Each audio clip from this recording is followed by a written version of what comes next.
We had a lovely house, a lovely family of our own.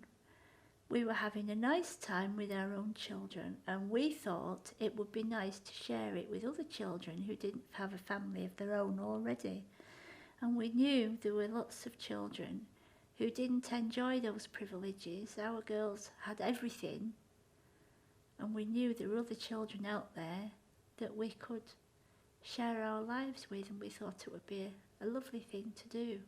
The way we went about it was that we obviously talked loads and loads about it, not just me and your mum, but Danielle and Charlotte as well. But the deal was, I had to make the phone call and ask social services how we go about it, so that, if you like, to show I was committed to it, but also so I didn't feel pressurised. For us, the process was long and difficult. It took 2.5 years from the first phone call to Children's Services saying we were interested to the children actually being placed with us, which is an exceptionally long time, and rules have been changed since that mean that these things have to take place quicker. It's not fair on the family who are waiting, and it's not fair on the children who are being placed or waiting for a placement. Now, the process itself is very, very in-depth, and I can't even remember how many meetings we had. I could look back and I still wouldn't be able to work out, but there were so many meetings with various different people, and they basically go into every single bit of your life, every bit. They don't hold fire on what might be embarrassing or not embarrassing. They ask you everything you could think of. Things move very quickly then. Once you've been approved, they're round saying, we've got some children who might be suitable. What do you think?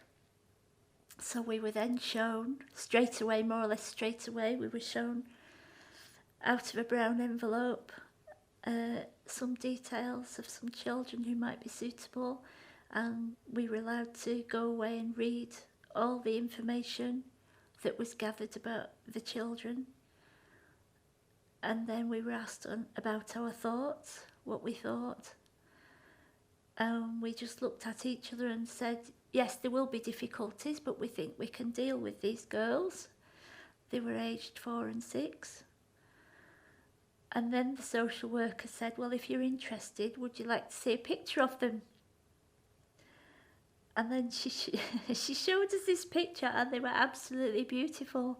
We had brief introductions. I don't know if you remember these yourself, but we had brief introductions where we went round to your foster family, and we met you, and that was a very very strange experience, because again we walk in and we're introduced as your potential future family, just on the spot like that, and I can't imagine how you must have felt at the time.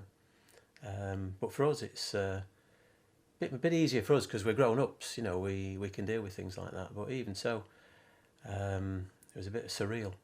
And it's very hard to go in and say, hello, we're your new parents. You can't do that. You have to just go in and talk gently to them and play with them and ask, would you like a new mummy and daddy? We went to Pam and Gary's to meet you, and then I think we picked you up and took you to some lighthouse and maybe a playground. And yeah, it was just fun, really. It was like having, well, another two people to play with. But then eventually there does come a time when you're in the car, you're on the way home with all the belongings, and this is it, this is the moment. And it's really quite scary, because you've got a whole future ahead of you, you've got no past between you, you've got to start making new memories. So the most difficult thing I found about having 2 younger adopted sisters was that I had been the youngest child, so the baby of the family, and me and Danielle had always had our own toys, one of everything.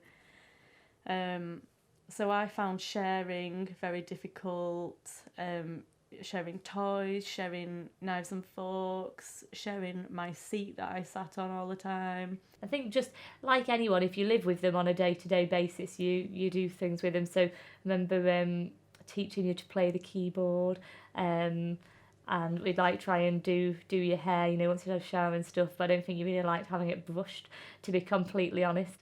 One thing that sticks into my mind, obviously, what we tried to do is, like we did with Danielle and Charlotte, you know, obviously find things that you enjoy doing, take you to places, take you to activities, which again can be a bit scary for you because you might be left on your own when, you know, you've only just got to know us and suddenly you're left on your own completely. But I just remember taking you to places in the car and the two of you sat in the back seat, and I'd look in the mirror and you just looked lost.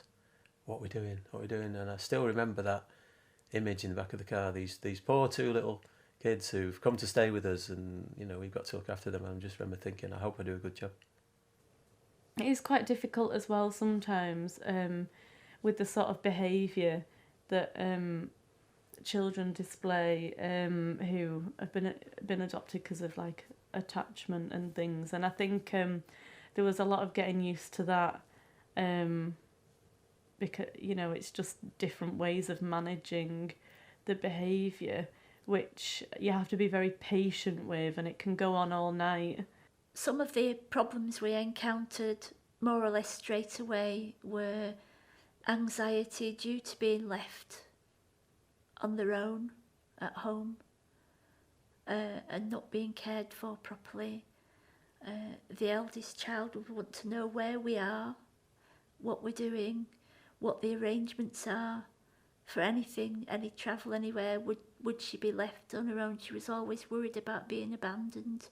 So 16 years on, I wouldn't change any of the decisions at all. I've always classed you as my sisters, and I wouldn't ever not class you as my sisters. You are my sisters, and 16 years is a long time. That's more than half my life now. So I've known life more with you in it than not. And also, I think if you hadn't have come to live with us, then I wouldn't have wanted to go into social work or do something, you know, job related to helping children and families. Well, I wouldn't change it. I definitely think it was a good decision. To be honest, I think after I was 18, so about 5 years after we adopted you, I haven't spent a lot of time at home, so I don't think it really has made too much difference to what I would be doing otherwise. It's nice to have two more people as part of the family. It's nice to see like what you're doing, you know, especially you've gone off to university, which I think is really good. Shannon's working. You know, I think we've seen such an improvement in you over the years that I didn't really necessarily even expect to see. So that's really nice.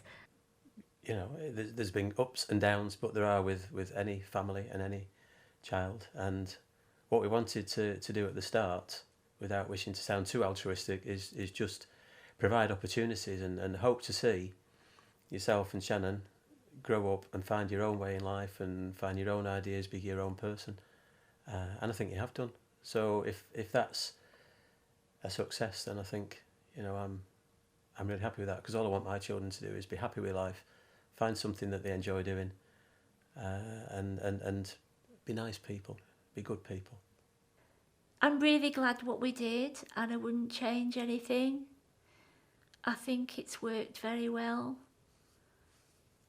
I've felt sorry for them many, many times because they didn't have a choice. They weren't asked what they wanted, really.